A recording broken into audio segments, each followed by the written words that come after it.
तो याद रखना, मैंने अभी बताया कि यदि किसी को मारना है तो मारिए एहसान से, हाथ क्या आएगा यदि मार दोगे जान से, और जान का मारा हुआ कभी वापस लौट कर आता नहीं, एहसान का मारा हुआ कभी सर उठाता नहीं। तो एहसान से मारोगे तो गली से आप गुजर के जाओगे ना तो आपको राम राम करेगा, और जान से मार दोगे तो क्या होगा, आपको उसकी जमीन जायदाद मिल जाएगी क्या? नहीं मिलने वाली, कभी नहीं मिलेगी, जेल फांसी हो जाएगी वो अलग। तो इसलिए किसी को मारना है एहसान करके मारो, ताकि वो आपका, आप कहीं भी जाओ राम राम करें। तो लोग एक दूसरे की हत्या यूं ही कर देते हैं, पेट भी भरते। भगवान ने इतना सुंदर भोजन बनाया, इतने सुंदर व्यंजन बनाए, लेकिन कुछ लोग हैं जो मीट मछली खाते हैं, इससे थोड़ी देर के लिए जीभ का स्वाद मिलता है, थोड़ी देर के लिए, और पाप सर पे इतना बढ़ा लिया। भगवान जब पूछेगा कि तूने क्या किया, क्या कहोगे? कह सकोगे कि हमने मुर्गा खाया, मछली खाई? कह सकोगे? नहीं कह पाओगे, क्योंकि बोलने का भगवान मौका ही नहीं देंगे, क्योंकि मनुष्य बहुत चालाक है। इतना चालाक है मनुष्य कि अपनी सफाई देने में पीछे नहीं हटता, तो भगवान बोलने का मौका ही नहीं देता है। वहां मैंने बताया था कि बोलने को दी जुबान तू बोलता क्यों नहीं, और लेने को हरि का नाम मुख खोलता क्यों नहीं। आज का ना बोलना कल वहां याद आएगा, तू बोलना तो चाहेगा पर बोल नहीं पाएगा। तो इसलिए प्यारे, जो गति हमने दूसरे के की है, अब आप ये समझो कि भैया हम मुर्गा खाते ही तो हैं, हमने थोड़े ही काटा है जो हम पे पाप लदेगा। तो भगवान श्री कृष्ण ने अर्जुन से कहा गीता में, अर्जुन जितना पाप का भागीदार मुर्गे को काटने वाला है ना, उतना ही पाप का भागीदार उसको खरीदने वाला है, फिर वो खाए या ना खाए। और उतना ही पाप का भागीदार उसके लिए जो मसाला पीसता है ना, वो भी उतना ही पाप का भागीदार है। मैया आप तो नहीं खाती हो, भैया लोग खाते हैं, और आप हो के मसाला अगर कह दिया मसाला पीसते मैं मीट लेकर के आया हूँ, तो मैया बैठ जाएंगे मसाला पीसने। अरे जब आपको खाना नहीं है तो क्यों अपने सर पे पाप लाद रही हो, अपने सर पे पाप बढ़ाए जा रही हो? स्पष्ट कह दो तुम्हें कि पहले तो मना करो, समझाओ कि मत खाओ, और नहीं मानने तो कह दो खुद अपने बनाओ खाओ, हम नहीं किसी के लिए मसाला पीस पाएंगे। और उतना ही पाप का भागीदार है जो उसको बनाता है, फिर वो खाए या ना खाए। सोचिए जरा, अब हम लोग क्या करते हैं, मुर्गे को तो चलो मानते हम नहीं काटते, लेकिन मछलियां जो होती हैं, मछली तालाब से जिंदा पकड़ करके लाते हैं। अगर किसी को एक बार में ही मार डालो तो ठीक है, मछलियों को तो तिन तिन के मारा जाता है, राख रगली रगड़ रगड़ के मारते हैं। क्या उसे पीड़ा नहीं होती, दर्द नहीं होता? अगर हमें कोई पकड़े और पकड़ करके गरम गरम जो बारू होती है ना, बारू, उसमें रगड़े तो हमारी तो जीभ चिल्लाएंगे हम बचा लो, छोड़ दो, दर्द हो रहा है ये वो, लेकिन वो तो बेचारे बेजुबान हैं। सोचिए उन्हें कितनी पीड़ा होती होगी। मछली का रूप भगवान श्री हरि नारायण ने भी किया था, एक रूप मछली का और एक कछुआ का। भगवान के कुल 23 अवतार हो चुके, 24वां अवतार इस कलयुग में होगा।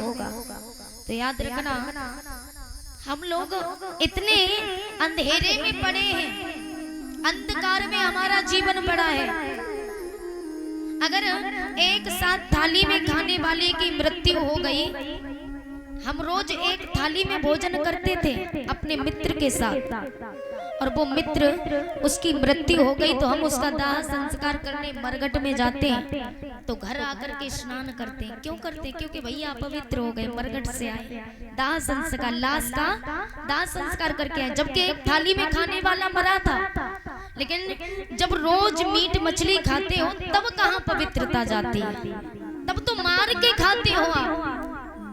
मैंने बहुत लोगों को देखा है, किसी की थाली में एक बाल भी आ जाए तो भोजन की थाली को हटा देते, छोड़ देते वो भोजन जिसमें एक बाल होता है। कि छोड़ देते वो भोजन जिसमें एक बाल होता है, तो फिर क्यों खाते हो अंडे जिसमें एक माँ का लाल होता है। इसलिए प्यारे, हमें कभी भी ये मीट मछली नहीं खाना चाहिए, और जो गति हम उनके साथ करते हैं वही गति भगवान अगले जन्म में हमारे साथ करता है। क्योंकि हमने दूसरे को मारा है, अगले जन्म में ठीक उसी प्रकार मृत्यु मिलती है, क्योंकि कर्मों से कोई बच नहीं पाया। कर्म प्रधान विश्व रच राखा, जो जस करे सो तस फल चाखा। जो जैसा कर्म करता है उसको तो वैसा भोगना ही भोगना है प्यारे। हमसे और आपसे अच्छा जीवन तो पशुओं का है। जानवर होते हुए भी, पशु होते हुए भी एक खूंटे पर बंधे हैं, आप ले जाके उनको मांस डालना, खाएंगे नहीं, चारा ही खाएंगे। डाल दिया तो खा लिया, नहीं तो कोई बात नहीं, लेकिन मांस नहीं खा सकते। और हमारे लिए तो इतने सुंदर सुंदर व्यंजन है, फिर भी हम अंधे हो गए, मांस को खा रहे हैं। पशु एक खूंटे पर बंद करके भी, खूंटे पर बंधे होते हुए भी हमारी सेवा करते हैं। कि पशु जीते जी सेवा कमाते, बाद मरने के भी काम आते। जीते जी सेवा क्या, खाने के लिए दूध, दूध से दही, मक्खन, घी, खोआ जैसे अनंत मेवा बनती है, और मरने के बाद भी काम आते हैं। उनकी जो खाल होती है ना, वो काम में आती है, जिससे जो ढोलक बनी है। हम तो ना जीते जी किसी के काम आ सके, ना मरने के बाद किसी के काम आ सके। ले जाकर के शमशान घाट में फूक दिया, तो किस काम के हम? धिक्कार है मनुष्य को। और पता है शमशान को, मरघट को शमशान नाम क्यों दिया? मरघट को शमशान घाट क्यों कहते हैं? शमशान माने सबकी शान एक समान होती है उसमें, चाहे गरीब हो, चाहे अमीर हो, चाहे ऊंचा हो, चाहे नीचा हो, चाहे कैसा भी हो, मरने के बाद सबकी शान मिट्टी में मिल जाती है, इसलिए उसे शमशान घाट कहते हैं। तो हमसे और आपसे अच्छे पशुओं का जीवन है। हमारे जीवन पर धिक्कार है ऐसे जीवन पर जो एक मनुष्य होते हुए भी और हम जानवरों वाला बेहद करते हैं, जानवर जैसा काम करते हैं। तो प्यारे, हमसे और आपसे अच्छे तो पशुओं का जीवन है। और जो पशु पक्षी हैं, कीड़े मकोड़े हैं, इनका जीवन हमसे अच्छा है। हम लोगों को तो जीवन जीना भी नहीं आता, हमें तो ये भी नहीं पता कि जिंदगी है क्या, जिंदगी कहते किसे हैं? जानते हो जिंदगी किसे कहते हैं? हम लोगों पर जरा सा दुख आया, कष्ट आया, हम लोग क्या करते हैं? अरे भैया अब तो मन करता है भगवान प्राण ले ले। क्यों ले ले? थक गए क्या जिंदगी से? अरे जिंदगी ने हमें लड़ना सिखाया है।